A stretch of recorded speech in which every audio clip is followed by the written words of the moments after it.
Kebetulan saya lahir di Indonesia dari pasangan Muslim, maka saya beragama Islam. Seandainya saja saya lahir di Swedia atau Israel dari keluarga Kristen atau Yahudi, apakah ada jaminan bahwa hari ini saya memeluk Islam sebagai agama saya? Tidak. Saya tidak bisa memilih dari mana saya akan lahir dan di mana saya akan tinggal setelah dilahirkan. Untungnya, saya belum pernah bersitegang dengan orang-orang berbeda-beda karena saya tahu bahwa mereka juga tidak bisa memilih apa yang akan mereka terima dari orang tua dan negara.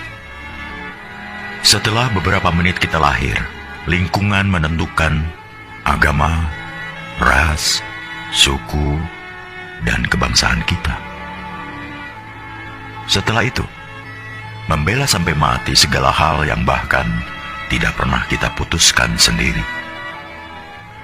Sejak masih bayi, saya didoktrin bahwa Islam adalah satu-satunya agama yang benar. Saya mengasihani mereka yang bukan Muslim, karena mereka kafir dan matinya masuk neraka. Ternyata, teman saya yang Kristen juga punya anggapan yang sama terhadap agamanya. Mereka mengasihani orang yang tidak mengimani Yesus sebagai Tuhan, karena orang-orang ini akan masuk neraka. Begitulah ajaran agama mereka berkata.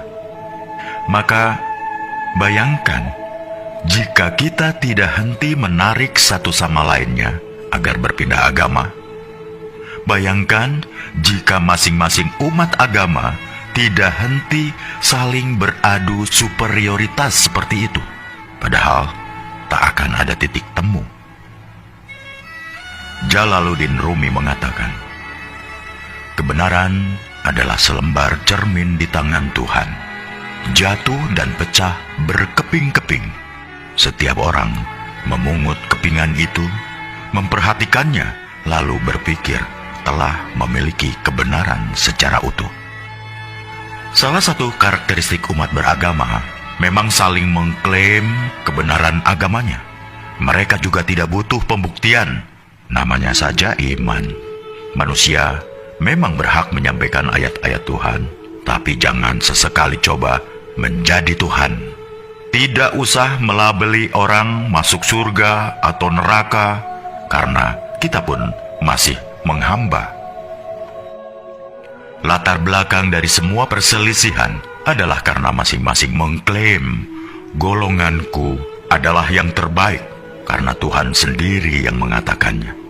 Lantas, pertanyaan saya adalah, kalau bukan Tuhan, siapa lagi yang menciptakan para Muslim, Yahudi, Nasrani, Buddha, Hindu, bahkan ateis, dan memelihara mereka semua sampai hari ini? Agama apapun tidak ada yang meragukan bahwa Tuhan itu Maha Kuasa dan Maha Segala-galanya. Jika Dia mau, Dia bisa saja menjadikan kita semua sama, serupa, seagama, sebangsa, budaya yang sama. Tapi tidak kan? Apakah jika suatu negara dihuni oleh rakyat dengan agama yang sama, hal itu akan menjamin kerukunan? Tidak. Nyatanya, beberapa negara masih rusuh juga padahal agama rakyatnya sama, budaya yang sama. Karena jangan heran, ketika sentimen mayoritas versus minoritas masih berkuasa, maka sisi kemanusiaan kita mendadak hilang entah kemana. Bayangkan juga seandainya masing-masing agama menuntut agar kitab sucinya digunakan sebagai dasar negara, maka tinggal tunggu saja kehancuran Indonesia kita. Karena itulah yang digunakan negara dan mengambil kebijakan dalam bidang politik, hukum, atau kemanusiaan. Bukanlah Al-Quran, Injil, Tripitaka, Weda, atau kitab suci sebuah agama, melainkan Pancasila, Undang-Undang Dasar 45, dan semboyan Bhinneka Tunggal Ika.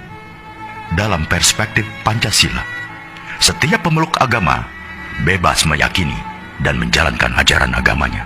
Tapi mereka tidak berhak memaksakan sudut pandang dan ajaran agamanya untuk ditempatkan sebagai tolok ukur penilaian terhadap pemeluk agama lain, hanya karena merasa paling benar. Misalnya umat agama A tidak berhak mengintervensi kebijakan suatu negara yang terdiri dari bermacam-macam keyakinan. Suatu hari di masa depan, kita akan menceritakan pada anak cucu kita betapa negara ini nyaris tercerai-berai bukan karena bom, senjata, peluru, atau rudal, tapi karena orang-orang yang saling mengunggulkan, bahkan meributkan di media sosial. Ketika negara lain sudah pergi ke bulan atau merancang teknologi yang memajukan peradaban, kita masih sibuk meributkan soal beragama. Kita tidak harus berpikir sama, tapi marilah kita sama-sama berpikir. Apakah kita sesama anak bangsa terus-terusan bertikai? Bila renungan tentang hal ini baik, tolong sebarkan ke saudara, teman-teman, grup, atau siapa saja yang masih ingin kedamaian di bumi pertiwi di Indonesia yang kita cintai ini.